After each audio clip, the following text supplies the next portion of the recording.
Hey guys, back again. Since James Gunn is releasing the Suicide Squad this year in August, which I'm really excited for, I decided to go back and watch Slither because I bought it on just bought it recently because of the Scream Factory release. I know it's been out for a while, but I haven't been able to get the release yet.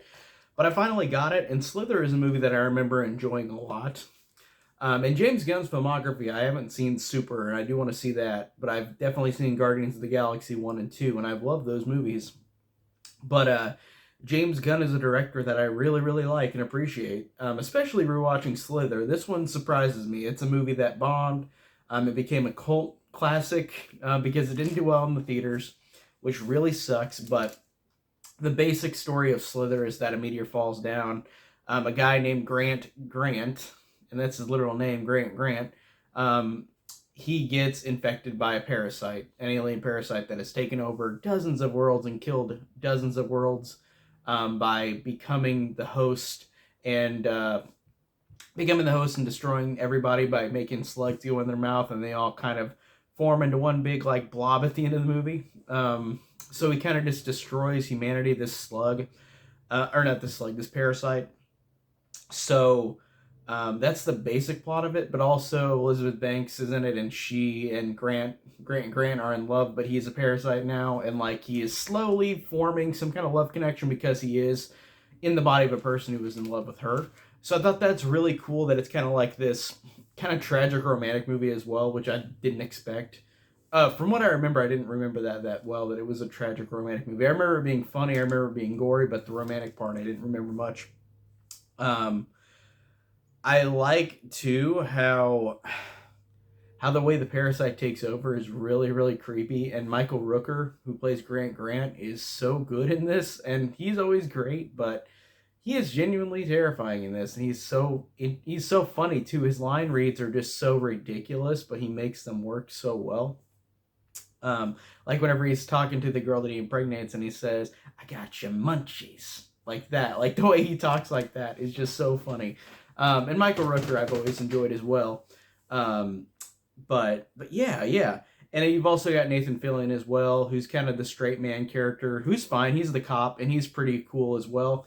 I think all three of the main characters, um, Grant, and then Elizabeth Banks and Nathan Fillion, all three of them are really, really well done. And I've got the characters' names written down. I just kind of forgot. Elizabeth Banks is Starla. And again, Elizabeth Banks is hilarious and so funny and everything. And I like seeing her in this because I didn't expect her to really, from what I remember, I don't really expect her to be in these kind of movies, this kind of horror comedy movie. Like, I know she was in Brightburn too, but she's usually in just kind of comedies. But that's cool to see her in this. I do enjoy Elizabeth Banks a lot. Um, and I enjoy how there's kind of a marital problems story in this movie with an alien parasite. Like I said, it was romantic kind of because you've got Starla, who is kind of having a crush on Bill, Nathan Fillion's character. And then Grant goes and has sex with Brenda, the girl he impregnates, who becomes the big blob and explodes all the slugs out. So it's funny to see that it's kind of like that kind of movie with marital problems and the idea of just being in a bad relationship, but the world depends on it being a bad relation or being good or bad because this alien's going to take over if this goes right for the alien. So really really funny, really cool idea. It's honestly one of my favorite monster movies like ever. Like I genuinely think it's so funny, so fun, so charming. Um, it's just very well done. Like it's a very well done horror comedy.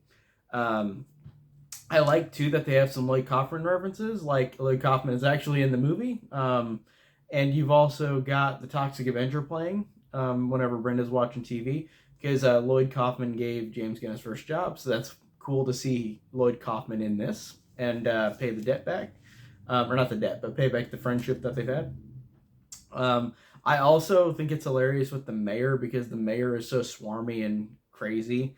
Um, I like how whenever Starla, Elizabeth Banks, shoots somebody in the head and the slug comes out of the head, like he says, "Bitch is hardcore," and that's such a funny line. And also at the beginning of the movie, right whenever it starts, the mayor is behind another guy. The truck stops, and he says, get out of here, cocksucker. And then you look right beside the mayor, and there's a little girl and a mom, and the mom's like, hello, mayor.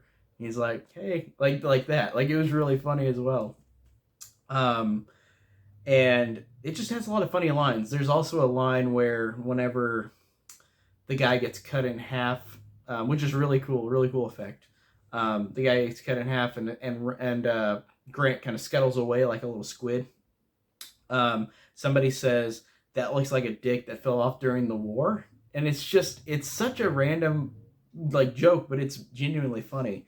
And like I said, with that guy getting cut in half, that's one of the best effects. The effects are really good in the movie. I feel like it is a lower budget where like you can tell some of the effects could have been better because it was in 2005 and also or 2006, and also it's probably just a really low budget, and I believe it was pretty low budget, and it just bombed. So it's like they didn't get much compensation for it. So it sucks that this didn't do that well at all, because we could have gotten a Slither too, but we didn't get one either. Um, I like how there's a scene. I'm guessing James Gunn used this idea, but it reminded me of Slithers, the scene where the girl Katie, I think is her name, is in the bathtub and all the slugs come in. It's very similar to Slithers. Or Shivers, not Slither. It's Slither or Shivers. God, I can't say it right. It's like Shivers, where the girl in that movie is in the bathtub and that slug thing in that kind of movie goes inside her. I like how Katie gets one of those slugs in her mouth and tries to pull it out, but while she does it, she sees that this parasite has taken over different planets and killed every piece of life in other planets. And I thought that was a really cool quick function just to show how scary and effective this thing is. And earlier, like I said, with the guy getting cut in half, where he just points the gun at mutated Grant, and Grant just does a one swipe, and then the guy chopped in half. Like, I love how intimidating this monster is. And they do a good job of it being a low-budget movie where you don't see major carnage in the whole world. It's just this small town. And I think that these smaller stories, or smaller base stories, work better. Not in every instance, but you know what I mean, in a lot of instances, in a good amount of instances for me. I like too how Jenna Fisher was in this from The Office. She actually just got the role in The Office right when she filmed these scenes in this movie. But she and James Gunn divorced, I believe. I think it said in the commentary they divorced, but they were still on good terms. So she came in for a small role as the receptionist, which is funny how she's receptionist like Pam in The Office. And I liked how she's got a country accent, and she says to Bill, "Mom said the toilet's clogged up again." Like, that was really funny. And of course, she gets it later. It becomes one of the mutated things, but it's still cool to see Jenna Fisher in this. And again, it's an actress I would not think would be in a movie like this if she wasn't like connected to James Gunn. I really like the ending. I love how, again, it felt like a tragic love story where like Grant, the parasite in Grant, is feeling some kind of connection to Starla because of course they were together. And I like that that's just enough to where she and Bill, Starla and Bill, can blow up this thing and just destroy it. Really, really good ending. I just thought it was really satisfying, and it really felt like you didn't need a sequel, even though there was a stinger at the end with the cat getting hit by the parasite. But we never got a sequel, and I don't think we ever will. But I am fine with that, because I just love this movie for it being the only one. I think that's awesome. It's just a really good horror comedy, very small scale in a great way, because you don't see that much in these kind of movies. Like, usually it's like, oh, it's taking over the city, like The Blob or stuff like that. So I really loved Slither on rewatch. And again, I don't know how long this is going to still be in print, but the Scream Factory release had to get it. It took me longer than I thought to get it. Like, it's been out a year or two, I think. But I really, really loved it on rewatch. Really great James Gunn movie. Like I said, love Guardians 1 and 2. I need to see Super. Of course, I'm going to see the Suicide Squad immediately whenever that comes out, because I'm such a fan of those DC movies now. So that's it for today's review. So I'll see you guys in the next one. Take care.